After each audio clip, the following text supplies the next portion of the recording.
picture this.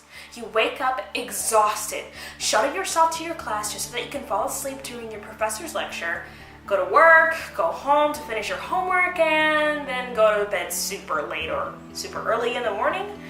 The next couple days seem like they're going to be the exact same. We plan to do so much in our little 12 to 18 hours we have during our working days at the expense of our health. Some might think this is harmless, but in the end, it can carry some unexpected consequences. Hey, stress physiologists! Today we will be talking about stress and sleep as a function to memory and behavioral issues. Now, I know you all are experts, but I'll periodically give you all definitions to help refresh your memories on topics. So what is sleep? Sleep is the natural, easily reversible, periodic state of many living things that is marked by the absence of wakefulness and by the loss of consciousness of one's surroundings. It is accompanied by a typical body posture such as lying down with eyes closed, the occurrence of dreaming, and changes in brain chemistry and physiological functioning. It is made up of cycles of non-REM sleep and REM sleep and is usually considered essential to the restoration and recovery of vital bodily and mental functions. History lesson time. The 1950s was a big decade for sleep research back in the day. Before then, sleep hadn't really been looked at this specifically. That was until Nathaniel Kleitman, a Jewish immigrant from what is now Moldova, moved to the United States as a result of World War I. He is an American physiologist and has been since dubbed the father of modern-day sleep research. In 1953, he introduced the concept of rapid eye movement with his graduate student, Eugene Arseniski, with the help of an early-day electroencephalogram machine. He was the first one to map out the different stages of sleep and the two major kinds of sleep. As we all know, there are two different types of sleep, REM and slow-wave sleep. These two different types of sleep have a hand in memory consolidation. What is memory consolidation, you ask? Well, memory consolidation is defined as a time-dependent process by which recent learned experiences are transformed into long-term memory, presumably by structural and chemical changes in the nervous system. Sleep has a very important role in memory. It affects declarative and procedural memory. Declarative memory refers to the ability to store and retrieve both personal information, i.e. episodic memory, and general knowledge, i.e. semantic memory.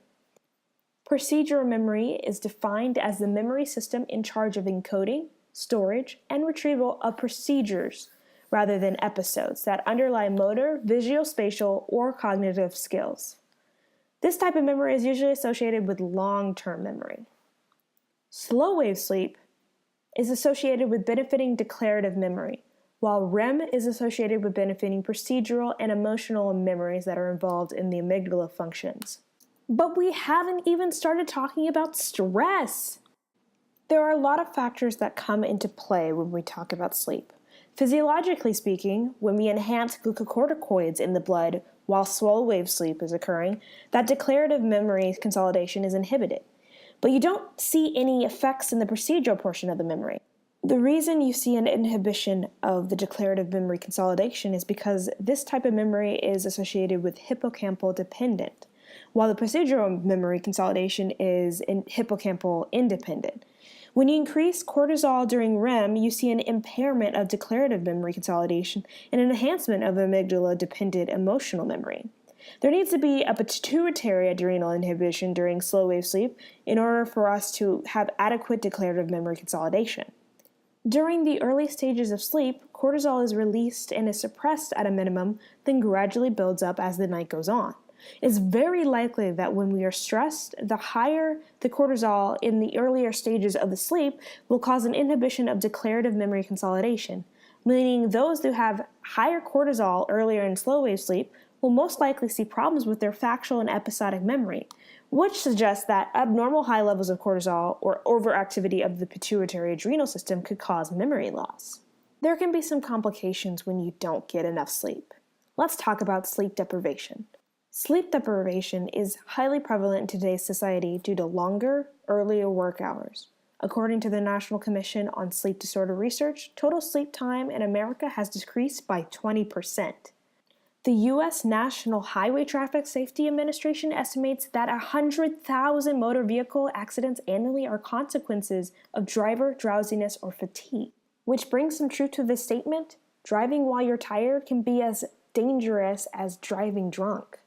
A lot of us will run into this issue just because we're going into health professions. Surgeons and clinicians need to avoid the lack of sleep because of the impact their sleep deprivation can play on their performance as well as their health. Not only this, they increase the risk to their patients and themselves when they work sleep deprived. This is not only in the case of hospital work, but also they have considerable more accidents on their way from a shift when they are sleep deprived.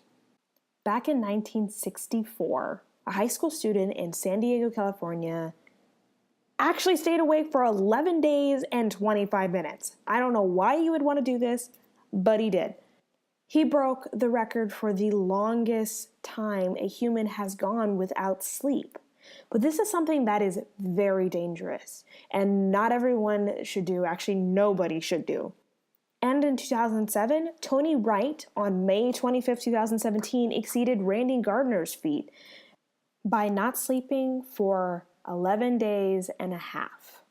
Surprisingly, in Randy Gardner and Tony Wright's case, no long-term psychological or physical effects actually happened afterwards, after they got their sleep.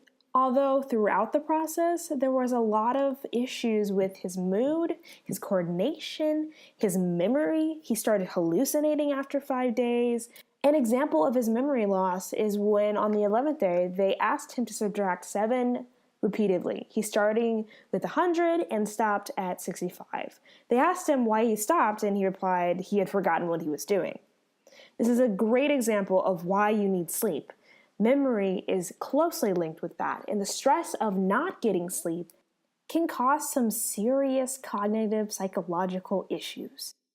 Well, that's it for now, stress physiologists. Get out there and get some sleep, because your brain, it'll thank you.